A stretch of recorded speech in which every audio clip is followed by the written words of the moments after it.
Assalamualaikum warahmatullahi wabarakatuh. Perkenalkan, nama saya Ananda Fitri Syarmila, NIM 265, saya dari kelas 6G. Di sini saya akan melakukan praktikum yaitu gaya gesek dengan dosen pengampu yaitu Bu Ade Sintia Pritasari SPD MPD. Adapun di sini urutan yang saya lakukan untuk praktikum gaya gesek. Yang pertama, saya di sini akan memaparkan materi praktikum, dan yang kedua yaitu ada tujuan praktikum, yang ketiga ada alat dan bahan, yang keempat ada cara kerja atau langkah-langkah saat melakukan praktikum, dan yang kelima ada proses praktikum, dan yang keenam ada hasil dan pembahasan, dan yang ketujuh yaitu kesimpulan. Kita memasuki materi yang pertama yaitu materi praktikum. Di sini saya akan menjelaskan pengertian dari gaya gesek terlebih dahulu. Gaya gesek adalah gaya yang bekerja antara dua permukaan benda yang saling bersentuhan. Arahnya berlawanan dengan arah gerak benda. Lah, pada gaya ini itu terjadi karena sentuhan benda dengan bidang lintasan akan membuat gesekan antara keduanya saat benda akan mulai bergerak hingga benda bergerak. Pada gaya gesek ini ada dua permukaan benda. Yang pertama yaitu permukaan kasar dan permukaan halus. Yang kedua yaitu ada tujuan praktikum. Pada tujuan praktikum ini yang pertama ada untuk mengetahui macam-macam gaya gesek, gaya otot, gaya gravitasi, dan gaya sebagainya. Namun di sini saya akan mengutamakan gaya gesek. Yang kedua yaitu untuk mempraktikkan gaya gesek. Dan yang ketiga yaitu untuk mengetahui manfaat gaya gesek dalam kehidupan sehari-hari. Dan yang keempat itu untuk membedakan gaya gesek antara permukaan kasar dan permukaan halus. Yang ketiga di sini saya akan menyebutkan alat dan bahan untuk melakukan praktikum gaya gesek. Yang pertama ada meja, yang kedua ada penghapus, yang ketiga ada buku, yang keempat ada telapak tangan, dan yang kelima ada amplas, dan yang keenam ada roda sepeda. Adapun foto atau gambar yang saya gunakan untuk melakukan alat dan bahan pada praktikum sebagai berikut. Bisa dilihat di foto sudah ada penghapus, meja, buku tulis, telapak tangan, dan amplas. Adapun juga sepeda yang melaju di aspal. Dan yang keempat ada cara kerja atau langkah-langkah saat kita melakukan praktikum. Di sini cara kerjanya yaitu yang pertama, percobaan ke pertama atau ke satu yaitu benda meja digesekkan dengan lantai, maka akan terjadi gesekan. Lah, hasilnya nanti kalian bisa langsung tulis di hasil dan pembahasan. Yang kedua yaitu ada percobaan kedua antara penghapus yang digesekkan ke buku, maka akan mengetahui hasilnya kan. Nah, itu nanti dimasukkan ke dalam hasil dan pembahasan juga. Dan yang ketiga ada percobaan antara telapak tangan keduanya ini digesekkan. Lah, saat digesekkan pasti memperoleh hasil antara permukaan kasar atau permukaan halus. Nah, itu nanti akan dicantumkan dalam hasil dan pembahasan. Yang keempat yaitu ada percobaan amplas dengan tembok. Kita mengamplas tembok itu akan mendapatkan gaya gesek antara permukaan halus atau permukaan kasar yang Anda akan kerjakan di hasil dan pembahasan nanti. Dan yang kelima yaitu ada roda sepeda melaju di jalan atau di aspal.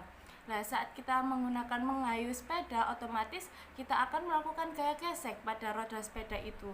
Nah, pada saat itu kita bisa mengetahui ada permukaan kasar atau permukaan halus pada gesekan tersebut. Yang kelima, di sini saya akan melakukan proses praktikum. Untuk lebih lanjutnya, silakan menonton video di slide selanjutnya. Kita memasuki percobaan yang pertama yaitu meja dengan lantai. Memasuki percobaan yang kedua yaitu antara penghapus dengan buku tulis, yang dimana sudah ada tulisan yang salah sehingga kita melakukan gaya gesekan. Dan percobaan ketiga sudah ada telapak tangan yang kita lakukan dengan digesekkan sehingga terjadi permukaan apa ayo. Yang keempat sudah ada antara amplas dengan tembok. Dan yang terakhir sudah ada percobaan roda sepeda dengan jalan. Nah, setelah kita melakukan proses praktikum tadi, kita langsung saja memasuki ke hasil dan pembahasan. Sudah ada 5 tabel yang dimana sudah menyantumkan dari beberapa praktikum kita tadi. Yang pertama, kita sudah melakukan meja dengan lantai yang sudah digesekkan tadi. Itu terjadi kayak gesekan, otomatis kita langsung mengklik kata iya. Kita tulis aja kata iya. Kemudian itu terjadi permukaan kasar atau permukaan halus. Terjadi permukaan halus kan, kita langsung centangkan permukaan halus. Alasannya apa? Alasannya bisa kalian tulis di situ. Alasannya itu karena permukaannya lantai itu licin sehingga menghasilkan permukaan halus. Terus yang kedua ada penghapus dengan buku. Terjadi kayak gesek atau tidak? Tadi sudah dilakukan loh ya.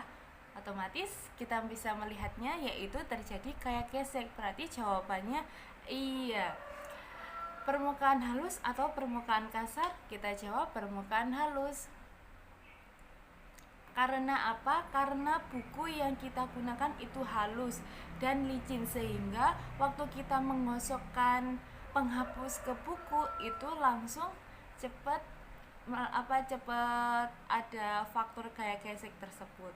Yang ketiga yaitu menggesekkan telapak tangan. Saat kita menggesekkan telapak tangan ini terjadi kayak gesekan, otomatis kita tulis iya, terjadi kayak gesek, yaitu permukaan kasar. Kenapa? Karena saat kita melakukan kayak gesek seperti ini, otomatis tangan kita lama-kelamaan akan kasar dan lama-kelamaan akan cepat panas sehingga termasuk ke dalam permukaan kasar. Kita centang ke permukaan kasar. Dan yang keempat ada amplas dengan tembok. Saat kita mengamplas tembok tadi sudah mengetahui kan hasilnya apa, terjadi gaya gesek.